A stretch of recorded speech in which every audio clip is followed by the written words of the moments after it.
Hi, I'm Tracy Sofra and welcome to the Women of Wealth podcast. Today I want to dig a little deep about why I do what I do and how this podcast really came about and why Women of Wealth and why wealth at all. Well, if you're familiar with one of my favourite authors, which is Simon Sinek, he talks about why you do what you do. He talks about everyone knows what they do. Everyone knows how they do it, but nobody knows why they do it. And when you communicate, he says, when you communicate from the inside out, it resonates with people. And then if people believe what you believe, we can have a massive change in the world, a massive gathering of the minds, if you like. So I'm a bit of a personal growth junkie, and I love contemplating and sitting and contemplating about these things. So for me to communicate from the inside out, I resonated with that so much because, I know what I do, I know how I do it, but why do I do it? So I'm going to share with you why I do it, why I do this podcast, why Wow Women exists, why the podcast exists. It comes from my belief, my firm belief in female empowerment, female sovereignty, women having the ability to direct their own lives in the direction that they want. And in order to do that, I found that throughout the years, ending up as the accidental accountant, if you like, financial planner, that money is a powerful thing. He who holds the power with money holds money, has the power to direct their lives. And so it was a natural progression for me to be able to extend my belief, my wow, the vision I have for women in the world, and to change the world from where it is now and get it closer to that vision was to create Wow Women and start teaching women the rules of money, how to invest, to build financial confidence, to manage their cash flow through money mentoring programs, to elevate business women to a higher level with their businesses through the Sofra Business Mentoring Program, and moving on to allowing them and giving them the tools and the skills to be able to get them to a place where they're comfortable, confident, and being able to make those decisions. And I believe that as a result of that, women will live a more fulfilled life and will have control over their lives, and we will have female sovereignty and female freedom. So that is my why. That is why I do what I do. That is why I talk on these podcasts all the time. That is the bottom line of where all this is coming from. But how do I link that to what I want to specifically talk about today? Well, what's the state of affairs with women right now as we speak? Let's talk about some of the stats, and let's see where we're at as women, because those before us have done so much to get us here today. We enjoy. I feel like we have the type of freedom, and you can see it. Have a look around you. Have a look at your friends, your family, even your younger daughters if you have them. My daughter's 20, and I can see it in that generation that we have a type of freedom our grandmothers could only dream about. We can marry or not marry. We can travel on our own. We can go out to dinner on our own. We can buy property, we can hold bank accounts, we can have credit cards, we can do just about anything we want to do, pretty much. It's there's an immense amount of freedom. So when it comes to every other part of our lives, I feel like we've achieved so much. But the sticking point is always, and has always been, from my experience of working with women over the last 30 odd years, is the financial aspect. We're still struggling, and I don't understand why we're struggling, and why, and this is why WOW exists and my message exists and why I do what I do. So let's drill down into those numbers. Let's talk about this. Let's see where we're at. So we earn less throughout our working lives. We know this. On average, about 14% less than men. To compound this, we pay what they call the motherhood penalty. We stop to have kids, It's a biological thing. We have the children. And depending on how many times you stop, how many kids you have will depend on how many times you stop working. This has a major impact on our career, on our ability to work and continue earning an income. That then further compounds our superannuation balances. If you're out of the workforce for some women choose to be stay-at-home mums, so they may be home for anywhere between 7 to 10 years. It depends on what is happening and how many kids they have. Imagine taking that income out of the household and the current 11.5% of that gross income going to super and compounding over that period of time. That's a massive impact, right? We retire on 50% less than men.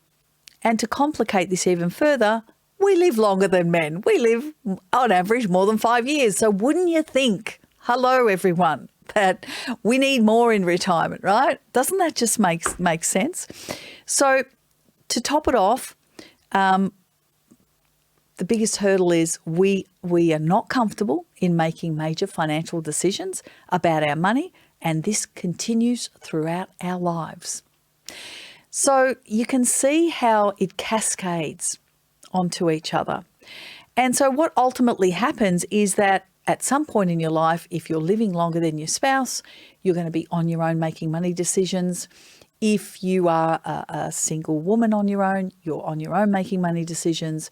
If unfortunately you have separated and divorced, you're on your own making money decisions. And then you have to face these money decisions on your own. But that lack of confidence, that lack of willingness to embrace major financial decisions, what does that mean? Well, women are fantastic at the home front. So budgeting, making sure the bills are paid on time, making sure the kids' lunches are all sorted, the bills, so to speak. Running the household, that is their domain. Confidence is at an all-time high, 85 to 86%. But the minute we start talking about, hey, Joy, how's that superannuation going? Or have you considered investing in shares? Or I know you love property. Would you consider looking at an investment property? All of a sudden it goes from full confidence to, whoa, I'm not sure about that. I don't feel confident in that. I'm not good with numbers. I'm not smart enough. I don't have the experience. John knows better, and away we go. So we keep shirking that responsibility away from ourselves and onto somebody else. And therein lies the problem. So let me ask you a question. Would you let somebody else take responsibility for your own health, for your own nutrition, for your own mental health? So why do we pass this responsibility on, which is your financial wellness, onto somebody else? I always say personal responsibility is key, and you've got to sit at the table. So if you're partnered, it's a joint thing, yeah? If you're not partnered, you better embrace the concepts of money and start learning how to manage your money and use money really, really wisely. It will change your life. Over the last 30 years, I've worked with women. Let me just talk about this. They've struggled with debt and they don't know how to get out of it. They have a strong income and some systems, but they're overwhelmed. They want a simple structure that they can maintain, don't know how to find it. They also want to know what to do next with their money. They don't know. They're dealing with complicated financial situations and they don't even know where to start to get things under control. They feel stuck and they're worried they're falling behind. They've just inherited money and they're afraid that they'll make a mistake and mishandle that money. So they don't make good use of this. Every single one of these things I'm talking about hinders their ability to have greater wealth in the future for their future self because they're stuck. If they have money, they don't know how to invest it or where to invest it so it stays in cash. Cash is saving, it's not investing. Or they're stuck in a cycle of going around and around in circles because they don't know who to turn to, they don't know who to trust, and they don't know what to do. They can't seem to grow their income because they're stuck in savings, I guess, and they hate their job and they want to quit or they want to retire, but they don't know if they can. All of these things centre around the fact that they don't know where their money is, they don't know where their finances are, and they're unable to make these decisions. They have a fractured relationship with money and they have no voice and they're constantly second-guessing themselves. And they just want to feel confident and sure of themselves. And that's their God-given right. Like every other human on this planet should feel confident and sure about their financial decisions. What is women's biggest financial regret? There's some stats around this when you ask, what do you regret the most when these women have got a little bit older? 41% women report that their biggest financial regret is not investing more. Yeah, isn't that interesting? Investing provides the opportunity for women to grow their wealth in ways that income cannot do. So there's a very big difference between saving money that sits in a bank account or taking that money and investing it either in your super or either in some shares or managed funds or a property. They grow exponentially over the years, and those type of investments will give you what we call capital growth, the ability for those investments to be worth more in value over the years, and they will also give you an income return, so they will do both. Money in the bank has no capacity for growth. If you put 100 grand into a term deposit, it's still going to be worth 100 grand. Don't mistake the interest that's redeposited or reinvested back in as growth. That's just an income return, and that's not going to get you there because one of the biggest things you're fighting with is inflation to start with, and it can't keep pace with inflation, so you must invest. Further on, let me move on. The number one barrier to not investing is a lack of knowledge, sitting at 60%. Lack of knowledge. Because women, we as women, we're interesting. We do not just go off on tangents and do things without knowing. Women like to, we like to do the research. We like to have the knowledge. We like to be prepared before we make such a major financial decision. That's how we tick. This is what we do. We talk to our girlfriends, we do the research, we go and seek advice, and then we go ahead and do that. So if the number one barrier in investing is a lack of knowledge at 60%, that makes so much sense, right? This is followed by 34%, and guess what that is? Not having the confidence.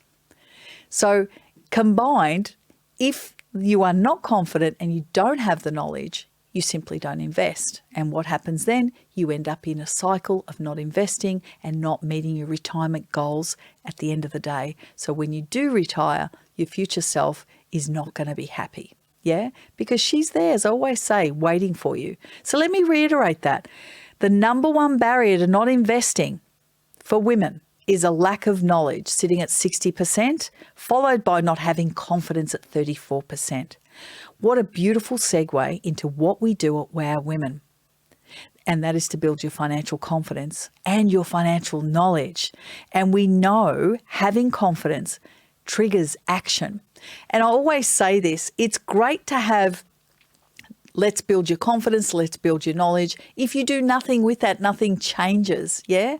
So over the years, I've seen so many people who have gone to a multitude of seminars and workshops and online stuff, and away they go, and they think that if I just do one more course and one more program and one more, it's not that. You need to act. You need to take the foundational knowledge, which is what we teach in the Wow Empower program, and that's typically called the Financial Confidence Program. And we teach that without action, the foundational knowledge is great to have, but you've got to go out and you've got to do stuff, right? Without doing stuff, nothing changes. So that is the trigger. When they build that confidence and knowledge, what happens next? Action takes place, right? And studies have shown that confidence absolutely leads to action. Women and financial confidence are a well-known topic, spoken about a lot. I specialise in women's financial confidence. Without action, or with action being the missing link, it's always spoken about, but action is never spoken about. And, it's not getting any better anytime soon. I'm going to share some more stats with you that's going to ruffle your feathers. Did you know that the needle is not being moved for young women? Wouldn't you think so? Now, I did mention at the start of this podcast, we've got the type of freedom only our grandmothers could dream about. And yes, the younger women are living lives that my generation didn't have. But let me share some stats with you. In particular, 46% of millennial women are confident in investing compared to older generations. I'm going to give you the numbers with the older generations. Strange, right? And this is concerning. Gen X. So if you're like me and you don't know who Gen X is or boomers and all that, Gen X is if you're born between 1965 and 1980, their confidence is sitting at 52%. The boomers are at 54, right? The boomers are 1955 to 1964. Their confidence is higher. And guess what? The silent generation, go figure, 60%. So why are the millennials at 46%, I ask you, given it's 2024 and we've progressed so far in every other area of our lives but this?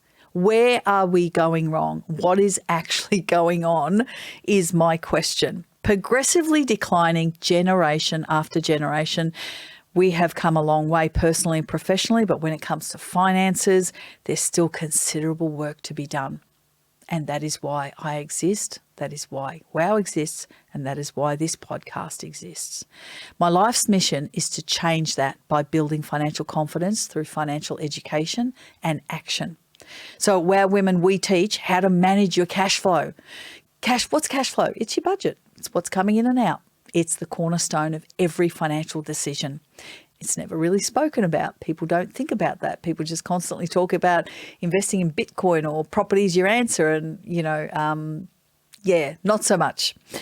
So we teach at WOW how to manage your cash flow, how to start investing. Small steps, baby steps to get you there, to build that confidence, and how to prepare for retirement. Because at some stage in our lives, we all need to stop or slow down or have choice. Retirement's a very different thing now, isn't it? It's not like the old days where you got the gold watch and the handshake and away you went at the age of 55. Maybe it was still 60 back then.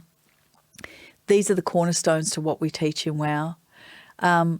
Let's see how you can take control of your financial life, which will ultimately control how you live your life. How you live your life is based on the money that you have. So how you living? Let me ask you, how you living? And do you want that to change? What do you want that to look like? Because the stats are not getting any better. If you currently fall into any one of these stats I've mentioned in this particular episode, here are 3 steps I recommend to turn things around for yourself. They are 3 steps to building your financial confidence. The first one is always mindset. Everything starts and ends with the mind. Make no mistake about that. Any progression, any change, any behavioural change or change you want to make in your life has got to start in the mind. And so mindset is the cornerstone to developing this 3-step plan, but understanding where you come from with money, understanding how it's impacting your decisions today, and understanding who you are with money and what the little voice inside your head's saying about money, because that's actually what you're operating on. That is the operating system that's happening in the background, that you're saying, no, I can't afford that. No, I'm too broke for that. Or no, I need to save more. Whatever's going on, it is in the mind, and we need to get to that, and we need to dig deep, and we need to change behavior when it comes to mindset. It's all about behavioral management. It's not so much about manifestation. There's a lot of talk about manifestation. There is a place for manifestation, but without action, all the manifestation isn't going to change a damn thing in your life. Let me just say that to you. So mindset is about digging deep and understanding where you come from when it comes to money. What is your behavior? How are you playing that out today? And how is it still affecting you with the way that you were raised and what you were taught to believe about money? The other step in building your financial confidence is a skill set. You need basic foundational knowledge. You need to understand the rules of money. You need to know the basic principles. What are they? What does risk profiling mean? What does asset allocation mean? What does return on investment mean? What are these concepts? What is compound interest? What does it really mean? Which most people aren't really aware of. And compound can work in the reverse in terms of debt. But what are these concepts? What's dollar cost averaging? What is the power of all of this? Why is it important? Why should you know? These are basic foundational knowledge, which we call skill set. And finally, the third step in building financial confidence, you got to go out and do the stuff. You got to dive into what's been happening here, bring it to the surface, understand it, manage it, get the skills behind you, take those two things, put it into action and start getting out in the big wide world and making your own financial decisions. And they don't have to be huge. You don't have to go over the top and buy 10 properties and try and do all of these things at once. It's one step at a time. And every step builds on itself and every step builds confidence. So that's it in a nutshell, those 3 steps. If you know you need help with any or all of these 3 steps I've mentioned, then make sure to book a call with one of our retirement specialists. You can actually break this cycle, and if you want to see how you can break this cycle, book in a call with one of our retirement strategists at Wow Women. Best of all, the call is free. You can have a look on our website, wowwomen.com.au, and all you need to do is click the link to the programs in that website and see what is on offer. And that, when we're talking about action, is the first action you have to do. That is the number one action, and everything else will come past that. But that's the number one first action you have to do. Make sure to subscribe to our podcast on your favourite platform and be sure to check out all our other episodes. Thank you for joining me. This is Tracy Sofra signing out.